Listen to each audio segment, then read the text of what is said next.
And today I'm going to talk about how to improve self-esteem. Hello, and welcome to Becoming Your Own Best Friend, a show about self-esteem with your host, Randy Haveson. Now, the bottom line is there are so many different ways. It's kind of like if you're hungry, go to a grocery store, and there are so many different things to choose from. And it's important for you to choose the things that work for you and to leave the rest alone. You know, it's not like you need to go into the grocery store and buy everything that's there. You just kind of pick and choose what works for you and leave the rest alone. And some people might say, oh my God, you have to try Cheerios. It's like, I'm not really into Cheerios. I'd kind of like Lucky Charms instead. In building self-esteem and enhancing your self-esteem, it's more about you finding what works for you, and again, resonating with what harmonizes for you, and it's not necessarily what's working for other people. So that's the trick of improving, is finding those things that are going to work for you. Now, I have found a few things that kind of work universally for all of us. It's kind of like water. It's universal, good for everybody. So this is something, and some of these things that I'm going to talk about are very simple things that you can do to improve your self-esteem starting like right now. So let's move on to the first one that I find to be really, really important for improving self-esteem, and that is gratitude. Finding things in your life that you can be grateful for, whether it's your family, and for some people that's just not an option, whether it's for your job or the college that you go to, or the high school, or wherever it is that what you're doing on a regular basis. Being grateful for different aspects of yourself, being grateful for your ability to be creative, your ability to be organized, your ability to be faithful to, whatever, whoever. So finding those things to be grateful for, I find that having that attitude of gratitude, is what I like to call it, is definitely an ingredient of self-esteem, to find things in your life that you're truly grateful for. I do this on a daily basis. Like, I start every day with gratitude for the gift of a new day and looking forward to the things I have in my life. Like today, grateful for having the opportunity to do this. I mean, if you would have told me 20 years ago that I'd be doing this kind of a thing, a podcast, a YouTube channel, I'd be like, why would I do something like that? But today, through my own evolution and through building my own self-esteem, here I am today, being able to teach others what I've learned and helping other people to enhance their self-esteem the way that I have enhanced mine. So finding that attitude of gratitude and finding at least one thing every day to be grateful for. And I know, when we keep talking about this continuum between ego and self-esteem, as we're moving up that continuum towards a higher sense of self-esteem, for people who aren't as high or kind of in the neutral zone, even finding one thing to be grateful for can be really difficult. But we all have them. Grateful that we're breathing today. Grateful that we have a dog or a cat or a bird or some kind of a pet in our lives, that when we look at them, they look at us with such unconditional love. So find that one thing. And if you can find multiple things, that's better. The more you have in your life to be grateful for, the better off you're going to be. Another thing that I suggest, as you're on this path and you're starting to really consciously work towards building self-esteem, it's important to be gentle with yourself. And again, in becoming your own best friend, if your best friend does something and makes a mistake, you don't say to your best friend, oh my God, I can't believe you did that. You're so stupid. I can't believe it. And you wouldn't talk to your best friend that way. But I find that the way we talk to ourselves can be very damaging. So the trick of this is to start treating yourself like your own best friend and being gentle with yourself. As you're making these changes, it's kind of like when a kid learns to ride a bike. They're going to fall. They're going to wobble around a little bit. And building self-esteem is the same way. It's not easy. It's simple, but it's not easy. So it's important to be gentle with yourself and give yourself a break as you begin this journey. It's kind of like an analogy I use. It's like starting a workout routine. I remember times where I would work out in my life and I'd go in. Well, my current gym that I work out at, I'm a huge fan of the gym called 9 Round, and it's a kickbox gym. And you do 9 rounds of 3 minutes each. And the first time I did it, I remember they said, okay, do 10 push-ups. I'm like, what? Okay, I'll give that a shot. And I think I did 2. And I was good. And the trainer who was there was like, that's okay. You did too. That's better than not coming in here at all. And I like that philosophy because that's how I look at life too. It's like the best I could do was 2. And then after a while, I could do 3. And then I could do 5. And then I could start doing burpees. And I could do a burpee. And then I could do 3 burpees. And for my last birthday, they have you do birthday burpees on your birthday. And I actually did 59 birthday burpees. And I was able to do that. But now I've been going to this gym for 2 years now, and I really like how I'm feeling. I'm healthier than I've ever been.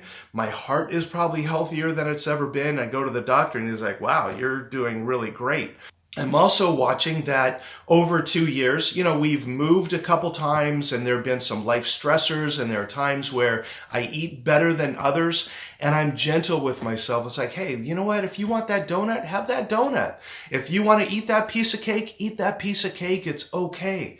And there have been times where my weight's gone up, times where my weight's gone down. But in the 2 years that I've been a member of 9 Round, I'm down 20 pounds and I have lost 4 inches in my waist.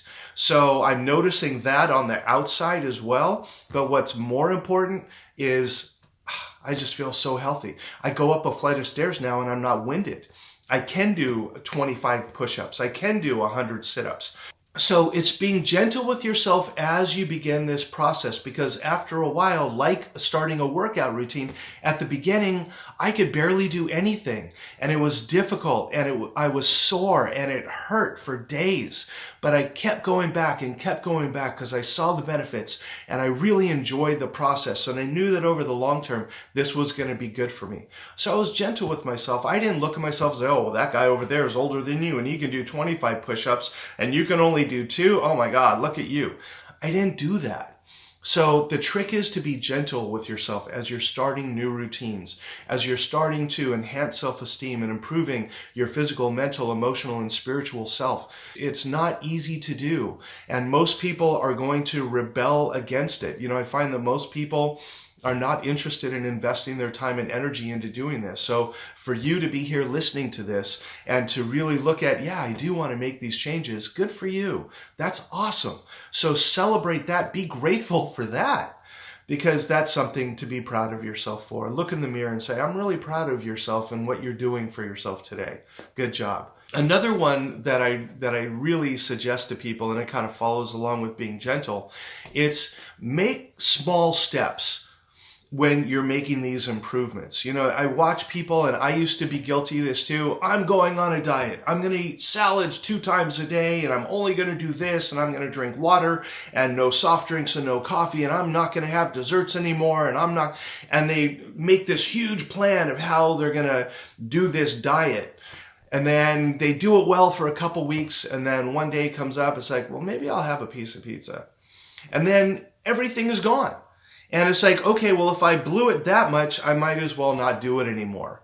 And it's having those huge things like New Year's resolutions. We're coming up on that time of year again. And I watch people who do these New Year's resolutions. I'm going to quit drinking. I'm going to quit smoking. I'm going to start exercising. I'm going to sleep more. And they set all these huge expectations for themselves. And then one thing falls off and they forget about all of them.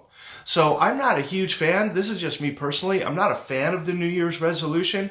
I'm a fan of, if you want to make a change, do it today. Why wait? One of my favorite sayings, and I put this in my book, when I heard this saying, it's a Japanese proverb that says, the best time to plant a tree is 20 years ago. The second best time to plant a tree is today. So don't wait until January 1st or December 31st. You can make those changes today. And yeah, it's the holiday season and it might be difficult to do some, but there might be one thing that you can do different, adding more water to your daily routine. One of the things that I suggest, and I do this pretty much every day, and yeah, sometimes I forget, start your day by drinking 12 to 16 ounces of water. First thing, just have some water sitting there. You wake up, drink your 12 to 16 ounces of water. And that kind of restarts the system for the day. And it gets the organs moving and flowing and lubricates everything and gets it all going. So I suggest if you just want to do one thing positive for yourself, start your day with a nice big glass of water. And that's one positive thing that you can do. So it's about making those small steps. And then when you see that, wow, I really feel better. I really like the way this feels. Now all of a sudden you want to do something else. So it could be as simple as going from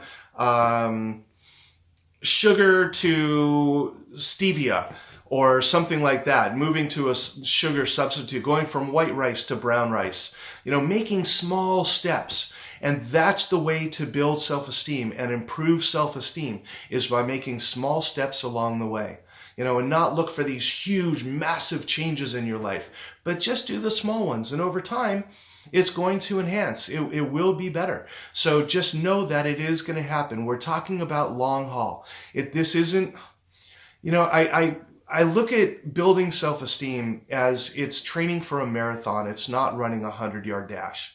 So find those things that are going to help you to make those small changes over time so that you can build towards having the life that you want to have and feeling about yourself like you are your own best friend rather than your own worst enemy. You will feel much, much better when you do that. So another thing that I usually say as a universal way to improve self-esteem is to find ways to be of service, whatever that is. And it can be really small ways. Opening the door for somebody, seeing someone struggle with some packages and saying, hey, can I give you a hand with that? I mean, just small ways. It doesn't have to be, I'm going to join a service group and I'm going to go to Habitat for Humanity and build a house and I'm going to volunteer 20 hours a week and whatever it is. I mean, if you want to do that, great. But being of service is just looking for ways throughout the day to help somebody else out. And what that does is it gets you out of self. Because again, sometimes we get so wrapped in what's in this for me or what's here for me. How is this going to look for me? But it's important to look at how can I help you? How can I be of service to you? One of my favorite ways of being of service is when I go to one of the Disney parks, because again, I live in Orlando. But one of my favorite things to do is when I see a family where everyone's taking a picture of something, but mom or dad or grandpa or grandma has to be out of the picture, taking the picture of everybody else. I love going up and saying, hey, do you want to get in the picture too? Can I take the picture of all of you for you? And 99% of the time I get, oh my God, that'd be so great. Thank you. And one person actually said to me, wow, you know what? We've been here for 4 days, and I think this is the first picture we have where all of us are in the picture. So I felt really good being able to be a part of that for that family. So that to me is being of service. So look for ways to be of service in your daily life. And it doesn't have to be a huge thing. Again, we're talking about small steps, small things that you can do in order to make the world a better place. I believe that you're either putting something into the world or you're taking something out of the world. So it's a good idea to make a lot of deposits so that when you need to make a withdrawal, there's plenty there for you. Those are 4 simple things that you can do. Some might be easier than others, but again, as you're starting to build self-esteem, it's kind of like starting a workout routine or running a marathon. I mentioned that this is an analogy I use a lot when I do these presentations. Is if I went out today and said, you know what, I'm going to run a marathon. If I go out and attempt to run 26 miles today, I'm going to hurt myself. So if I really want to run a marathon, which by the way, I don't, I'm not a fan of running. And if you are, God bless you, man. That's great. Go and be a runner, but that's not my thing. I can do a 5K, but anything more than that, it just doesn't, I'm too ADD to run long distances. I get distracted. It's like, ooh, what's that? So, but if I wanted to, it would take me probably 6 months to begin to train. And first I would run 1 mile. And sometimes actually when I started doing 5Ks, I would walk. And then when I felt like running, I would jog. And then when I got tired, I would walk. And then I would jog. I called it my WOG. That's my walk jog. And I would do that until all of a sudden after a couple of weeks, I was starting to jog that mile more than I was walking during that mile. And then I increased it to 2 miles and then 3 miles. And then I did my first 5K. So in building this, I can run a marathon, but it's going to take me about 6 months to prepare to do it. It's not going to happen overnight. So as you build self-esteem, look at it as a long distance thing. It's not a sprint. And if you do that, you're going to find that you're going to start to become your own best friend. And that's the whole point of this. So again, if there's anything I can do to support you on your journey, feel free to shoot me an email. You can subscribe to this podcasting or YouTube channel and get more of these in the future. My book is available on Amazon. Hopefully you're going to find what works for you, and I wish you well on your journey, and I will see you here again next week. Have a good one. Take care.